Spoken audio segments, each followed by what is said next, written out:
రవి గారు, పార్లమెంట్ సమావేశాలు ఉభయ సభలు కూడా కంటిన్యూస్గా వాయిదాలు పడుతూనే ఉన్నాయి. వాళ్ళిద్దరికి రాజీ కుదరట్లేదు, లేదంటే అసలు సభలు ముందుకు సాగే పరిస్థితి కనపడట్లేదు. ఏమంటారు సార్?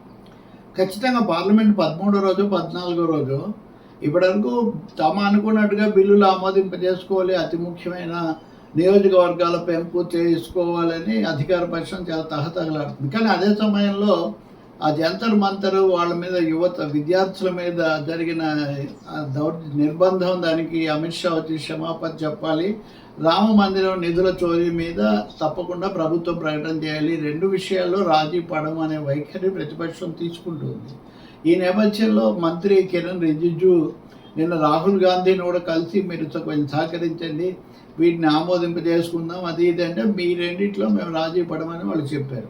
దానికి తగినట్టే ఈరోజు సమావేశం కాగానే ప్రతిపక్షాలు దాని మీద చెప్పడం, మళ్ళీ వాయిదా పడటం జరిగిపోయింది. ప్రభుత్వం ఏమో రకరకాల భిన్న సంకేతాలు ఇచ్చి ఇప్పటికి వచ్చేసరికి ఏమైనా మేము నియోజకవర్గాల పెంపు బిల్లు విషయంలో వెనక్కిపోయేది లేదని వాళ్ళు స్పష్టంగా చెప్పారు. ఈ లోపల అంతర్జాతీయంగా కూడా ఒక చర్చనీయాంశమైంది ఏంటంటే FCRA, foreign contributions regulation act. దీన్ని తీసుకొస్తుంది ప్రభుత్వం. విదేశాల నుంచి నిధులు ఇవ్వకూడదు, వీళ్ళందరూ పాశ్చాత్య దేశాల నుంచి వచ్చి క్రైస్తవ మతానికి ఎక్కువగా వస్తున్నాయి అనేది ఒకటి, స్వచ్ఛంద సంస్థలు NGOలకు కూడా మా అదుపులో లేవనేది ఒకటి. వీటన్నిటితో FCRA బిల్లు ఏకపక్షంగా తెచ్చారు. దీన్ని కొన్ని సవరణలు చేయాలని ప్రతిపక్షం చెప్పింది. ప్రభుత్వం ఏమో జాగు చేసింది, ఏప్రిల్ నుంచి బిల్లు ఉంది. ఈ లోపల అసలు అమెరికాలో కూడా దీని మీద చర్చ వచ్చి నిన్న ర్యాలీ మూరి అనే వాళ్ళ పార్లమెంట్ సభ్యుడు ఒక అతను ట్వీట్ విడుదల చేశాడు. భారతదేశంలో 1వ శతాబ్దం నుంచి కూడా క్రైస్తవ మతం ఉంది, అటువంటి చోట ఈ బిల్లు తెచ్చి మనం నిధులు పంపకుండా చేస్తున్నారు అని. అంటే అంతకుముందు ఇస్లామిక్ తీవ్రవాదం ఈ సమస్యలు ఉన్నాయి, ఇప్పుడు ఈ సమస్య కూడా వస్తుంది. సో పార్లమెంట్లో మటుకు ఏదేమైనా మేము ఆ బిల్లు పెడతాము, ఆమోదింప చేసుకుంటామని ప్రభుత్వం అంటుంది.